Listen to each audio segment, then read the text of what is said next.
আসসালামু আলাইকুম গাইস, আরও একটা নতুন ভিডিওতে আপনাদেরকে স্বাগতম। তো গাইস, একটা ভাইয়া আমার কাছে আসছে, ওনার মোবাইলে ডায়াল পেডে যাওয়ার পর এখানে ক্লিক করলে নাকি কুতকুত আওয়াজ হয়। তো ওনার এই কথাটা শুনে আমার অনেক হাসি পাইছে।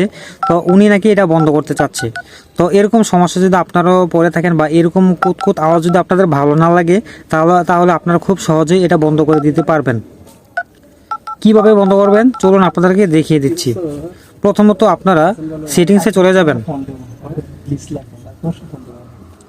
তো আমি সেটিংসে চলে আসলাম, তারপর একটু নিচে স্ক্রল করলে আপনারা এখানে দেখতে পারবেন সাউন্ড অ্যান্ড ভাইব্রেশন একটা অপশন শো করতেছে, এখানে ক্লিক করে দিবেন। তারপর একটু নিচে আসলে এখানে আপনারা দেখতে পারবেন টোনস নামে একটা অপশন শো করতেছে, এই অপশন একটা ক্লিক করবেন। তারপর এখানে দেখতে পারবেন ডায়াল প্যাড টোন, এখানে এটা জাস্ট এখানে অফ করে দিবেন। শেষ, আপনাদের কাজ শেষ। এখন যদি আপনারা ওই অপশনে গিয়ে ক্লিক করেন তাহলে কিন্তু আর কোনো আওয়াজ হবে না, ঠিক আছে? তো এই অপশনটা যদি আপনারা সহজে খুঁজে না পান তাহলে আপনারা কি করবেন, আপনারা সার্চ বারে সার্চ করে দিবেন। কিভাবে আমি আপনাদেরকে দেখাচ্ছি। উপরে সার্চ আইকনে ক্লিক করবেন, তারপর এখানে সার্চ করবেন ডায়াল, DIAL,